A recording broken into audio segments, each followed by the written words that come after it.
తెలంగాణలో ఖాళీగా ఉన్న 2 గవర్నర్ కోట ఎమ్మెల్సీలను ఖరారు చేశారు. రాష్ట మంత్రి మండలి ప్రతిపాదించిన ప్రొఫెసర్ కోదండరాం, అమానుల్లా ఖాన్ను ఎమ్మెల్సీలుగా నియమిస్తూ గవర్నర్ తమిళిసై ఉత్తర్వులు జారీ చేశారు.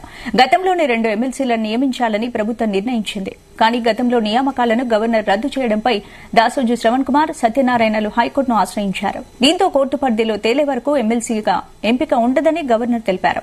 అయితే ఎమ్మెల్సీ ఎన్నిక నియామకాలపై స్టే విధించేందుకు హైకోర్టు నిరాకరించడంతో తాజాగా రేవంత్ రెడ్డి సర్కార్ ప్రతిపాదించిన కోదండరాం, అమానుల్లా ఖాన్ను నియమించింది గవర్నర్.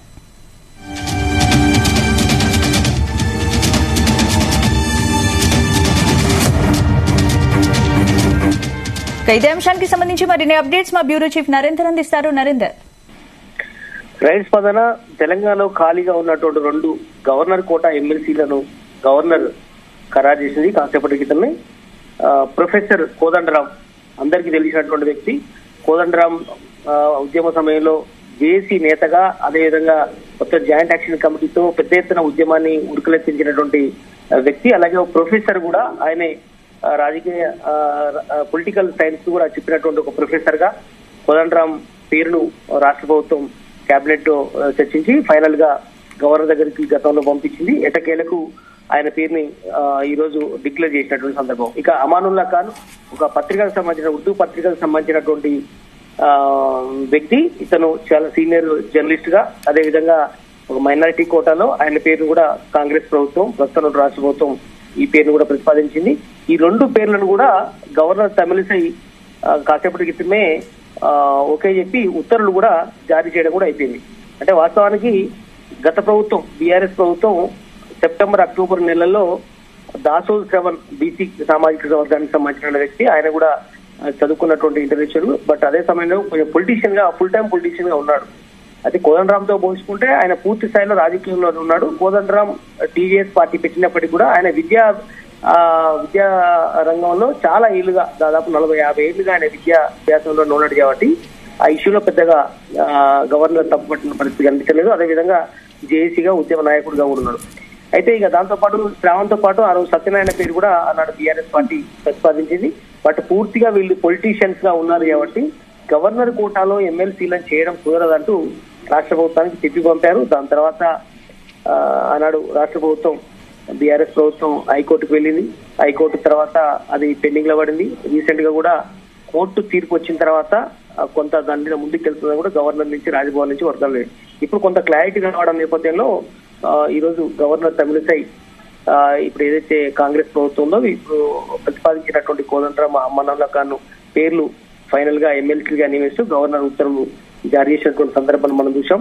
ఈ మధ్య కాలంలో కాంగ్రెస్ ప్రభుత్వం రీసెంట్ గానే 2 ఎమ్మెల్యే కోటా ఎమ్మెల్సీలను కూడా 2 భర్తీ చేసింది. దాంట్లో కూడా ఒకటి ఖచ్చితంగా బీఆర్ఎస్ కు వస్తుందని ఆశపడింది. ఎందుకంటే విడివిడిగా నోటిఫికేషన్ ఇవ్వడం వల్ల 2 కూడా కాంగ్రెస్ పార్టీ వంతైంది. 2 కూడా రీసెంట్ గానే 2 కాంగ్రెస్ పార్టీకి సంబంధించినటువంటి వ్యక్తులు ఎమ్మెల్సీలుగా అయ్యారు. ఇప్పుడు గవర్నర్ కోటాలో కూడా 2 కూడా వీళ్ళే కాంగ్రెస్ పార్టీ ప్రతిపాదించినటువంటి 2 పేర్లు కూడా ఫైనల్ చేయని. మొత్తానికైతే 2 పేర్లను ఖరారు కావడం పట్ల కాంగ్రెస్ పార్టీలో సంతోషం అయితే వ్యక్తమవుతోంది.